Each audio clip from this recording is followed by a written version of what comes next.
Bom, galera, vamos seguir então com a parte que eu falei em relação ao último vídeo. É muito importante a gente adotar e saber trabalhar as orientações no que diz respeito ao seu referencial e o sentido da trajetória, beleza? Então, se eu tenho uma trajetória que ela é orientada para cima, tá? Você já começa aqui dizendo que o seu eixo vai ser sempre positivo para cima, você vai ter então que a sua aceleração da gravidade sempre vai ser o quê? Negativa. Porque para cima vai apontar e vai ser positivo. Agora, aqui para baixo vai ser, né, contrário ao que eu admiti como positivo. Então é importante eu saber analisar isso. Essa bolinha vai ser lançada para cima, tá? Com uma velocidade que ela vai ser positiva. Então ocorre aquilo que eu mostrei para vocês. Mas a diferença é que ao atingir a altura máxima, mesmo essa bolinha caindo e vindo para cá, o que vai acontecer com a sua velocidade? A sua velocidade vai ser negativa. Assim como quem? Assim como sua aceleração da gravidade. Tá? E isso que bate o movimento ser acelerado. Eu tenho sinais de velocidade iguais ao da aceleração. Tá? Então é prestar muita atenção porque pode acontecer. Ah, Hugo, se eu perguntar então qual é o tempo que essa bolinha, ou melhor, qual a velocidade dessa bolinha, a altura após passados 3 segundos, né? Se eu sei, por exemplo, que ela demorou uma situação, sei lá, de 5 segundos ao atingir a minha altura máxima ali, eu sei que essa altura vai estar na hora da subida. Porém, se eu tenho uma altura igual a 8, igual a 9, 7, 8, 9, eu sei que já é descendo. E na hora que eu calculo, por exemplo, minha velocidade, já vai dar negativa. Então eu consigo relacionar algumas situações do tipo, tá bom?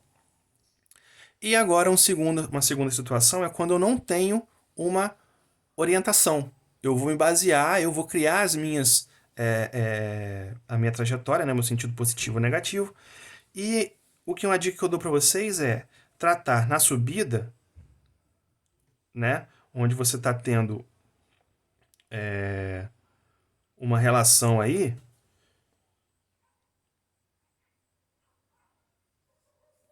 de que a sua aceleração ela vai estar diminuindo, né, vai ser negativa, ela vai estar diminuindo sua velocidade na hora da subida, tá? Por isso que ela vai ser negativa. Né? A aceleração sempre aponta para baixo, tem que prestar atenção nisso. Se eu adoto um sentido para cima como positivo, a minha aceleração ela vai ser de fato negativa. Porém, quando ela atinge a altura máxima, que começa a cair, eu tenho o que então?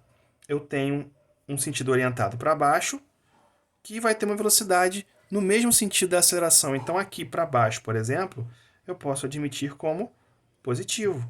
Então, vai calhar de ter o mesmo sinal e a minha velocidade aqui pode ser positiva. Então, é muito importante a gente saber trabalhar e quando eu não tiver o sentido orientado, né, eu posso trabalhar um instante de subida até a altura máxima e depois o instante de descida até essa altura máxima, até o ponto de referência, perdão, da altura máxima até o ponto de onde foi o lançamento ou um outro ponto qualquer. Tá bom? Então, quando eu não tenho orientação, eu crio. E é sempre bom vocês se basearem como está sendo o seu lançamento. Se eu lanço algo para cima, eu adoto o sentido para cima como positivo. Se eu coloco um lançamento para baixo, eu adoto para baixo como positivo. Tá bom? Dando sequência, então, a gente tem que conhecer quem? As equações. Mesma coisa que ocorre na nossa relação lá para a queda livre. Só que para esse caso, eu não vou ter quem zerado? Minha velocidade inicial. Né? Eu posso fazer alguma relação para trabalhar e tentar zerar o y0 aqui. Tá? É uma situação, mas tudo vai depender da escolha do referencial de vocês. Trabalhar também a minha função horária da velocidade, né? Que seria essa daqui. Só que devemos salientar o seguinte, que quando eu pego um ponto, que é o ponto da altura máxima, eu considero quem como sendo igual a zero? Vy, tá? Então aqui, ó, Vy é igual a zero, que é a minha velocidade final. Então esse termo aqui, ele pode zerar. Tranquilo? Então eu consigo chegar a essa equação aqui, quando eu trabalho a minha função horária, e eu quero me basear num tempo, por exemplo, aqui um tempo chamado tempo de subida até a altura máxima. Tá? Lembrando que isso só quando eu tenho a altura máxima, né? Y igual à altura máxima. E a mesma coisa eu posso relacionar com Torricelli, né? Se eu for considerar a altura máxima novamente, né, eu tenho que a velocidade lá é igual a zero. Então, ó, aqui eu inverti, né, passei para o lado de cá, mas é vy ao quadrado igual a v0y ao quadrado, mais ou menos, né? Porque depende do referencial que você escolhe. E ficaria dessa forma. Então, zerando esse termo aqui, ó, eu tenho quem? V0y, né? Jogando esse termo aqui para o outro lado, ficaria nessa relação. Aqui, eu estou admitindo o lançamento para cima, né? E uma aceleração negativa, né? Porque vai ser contrário ao meu movimento.